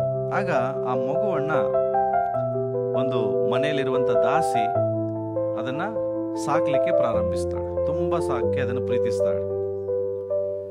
ಮಗು ಸ್ವಲ್ಪ ಸಣ್ಣದಿದ್ದು 1 ವರ್ಷ, 2 ವರ್ಷ, 3 ವರ್ಷ ಆಯ್ತು. ಆ ಮಗುವನ್ನ ಅವಳು ಹೆಚ್ಚು ಪ್ರೀತಿಸ್ತಿರ್ತಾಳೆ. ಆಗ ತಂದೆ ಮಲ್ಟಿ ಮಿಲಿಯನರು ಸತ್ತೋಗ್ಬಿಡ್ತಾನೆ. ಯಾರು? ಮಲ್ಟಿ ಮಿಲಿಯನರು ಸತ್ತೋಗ್ಬಿಡ್ತಾನೆ. ಆಗ ಅವನು ಸಾಯಕ್ಕಿಂತ ಮುಂಚೆ ಒಂದು ಮಾಡೋಗಿರ್ತಾನೆ, ಏನೋ ಒಂದು ಕೆಲಸ ಮಾಡೋಗಿರ್ತಾನೆ. ಅವಾಗ ಎಲ್ಲ ಸಂಬಂಧಿಕರು ಬಂದ್ಬಿಡ್ತಾರೆ. ಯಾಕೆ ಹೇಳ್ರಿ? ಮಲ್ಟಿ ಮಿಲಿಯನರ್ ಅಂದ್ರೆ ಎಷ್ಟು ಆಸ್ತಿ ಇರ್ತದೆ ಹೇಳ್ರಿ? ಅಗರ್ಭ ಶ್ರೀಮಂತ. ಅವನ ತಮ್ಮ, ಅವರ ಅಣ್ಣ, ಅವರ ಮಾಮ, ಮಾಮಿ ಎಲ್ಲರೂ ಬಂದ್ರು. ಆಗ ವಕೀಲನ ನೇಮಿಸ್ತಾರೆ, ಈ ಆಸ್ತಿಯನ್ನ ಪಾಲ್ ಮಾಡ್ರಿ ಎಲ್ಲರಿಗೆ ಅಂತ. ಯಾಕಂದ್ರೆ ಅವನು ಏನು ಯಾರ ಹೆಸರಲ್ಲೂ ಬರ್ದೋಗಿಲ್ಲ ಆಸ್ತಿನ. ಇಷ್ಟು ದೊಡ್ಡ ಆಸ್ತಿ ಯಾರ ಹೆಸರಲ್ಲೂ ಮಾಡ್ಲಿಲ್ಲ. ಈಗ ಮಗು ಸಣ್ಣದಲ್ಲ, ಈಗ ಮಗುಗೆ ಆಸ್ತಿ ಬರುವುದಿಲ್ಲ. 3 ವರ್ಷ ಆದ್ರೆ ಅದು ಸ್ವಲ್ಪ ದೊಡ್ಡದಾಗ್ಬೇಕು, ಅಲ್ಲಿ ಮಟ್ಟ ಮಗು ಬರುದಿಲ್ಲ, ಹಂಗೆಲ್ಲ ಇತ್ತು. ಬಟ್ ಅವರು ಕೋರ್ಟ್ ಎಲ್ಲ ವಕೀಲ್ ತಗೊಂಡ್ಬರುವಾಗ ಅವ್ನು ಹುಡುಕ್ತಾರೆ ವಿಲ್ ಎಲ್ಲಿ ಸಿಗ್ತದ ಅಂತೇಳಿ. ಅವಾಗ ಅವನು ಕೋರ್ಟ್ ಹೇಳ್ತಾನೆ, ನೋಡೋಣ ಅದು ಏನಾದ್ರು ಸಿಕ್ಕರೆ ವಿಲ್ ಅಂತೇಳಿ. ಅಂದ್ರೆ ಅವ್ನು ಬರ್ದಿಟ್ಟಿದ್ದು ಏನು ಇಲ್ಲಲ್ಲ, ಹುಡುಕ್ತಾರೆ. ಅವಾಗ ದಾಸಿಗೆ ಹೇಳ್ತಾರೆ, ಮಕ್ಕಳು ನಾವು ನೋಡ್ಕೋತೀನಿ, ಹೊರಗೆ ಹೋಗಂತಾರೆ. ಯಾರು? ಇಲ್ಲ, ಮಗು ನಾನು ಭಾಳ ಪ್ರೀತಿಸ್ತೀನಿ, ಮಗು ಬೇಕಲ್ಲ ನನಗೆ, ಮಗು ನೋಡ್ಕೋಬೇಕಲ್ಲ ಅಂತೇಳಿ ಮಗು ಜೊತೆಗೆ ಅವ್ನು ಟೇಬಲ್ ಮೇಲೆ ಒಂದು ಚಿತ್ರ ಫೋಟೋ ಹೊಡ್ಸ್ಕೊಂಡಿರ್ತಾರೆ ಅವ್ರು. ಅವಾಗ ಹೇಳ್ತಾರೆ ಮಗು ಕೊಡೋದಿಲ್ಲ. ಅವಾಗ ಅಟ್ಲೀಸ್ಟ್ ಹೇಳ್ತಾರೆ, ಮಗುನಾದ್ರೂ ಕೊಡ್ಲಿ, ಈ ಮಗುನ ಫೋಟೋ ಆದ್ರೂ ನನಗೆ ಕೊಡ್ರಿ, ನಾನು ಮಗು ಬಿಟ್ಟಿರಕ್ ಆಗೋದಿಲ್ಲ ಮಗು ಅಂತ ಹೇಳಿ ಅದನ್ನ ಮಗು ಫೋಟೋ ತಗೊಂಡು ಹೋಗ್ತಾಳೆ ಅವಳು. ಅವಾಗ ಏನಾಗ್ತದೆ, ಆ ವಿಲ್ ಎಲ್ಲಿ ಸಿಗುದಿಲ್ಲ. ಆ ಫೋಟೋ ಹಿಂದೆ ಒಂದು ದಪ್ಪಗೆ ಏನೋ ಕಾಣ್ತದೆ. ಅದ್ರ ಹಿಂದೆ ಒಂದು ತೆಗೆಯುವಾಗ ಅಲ್ಲಿ ಒಂದು ಪತ್ರ ಇರ್ತದೆ, ವಿಲ್.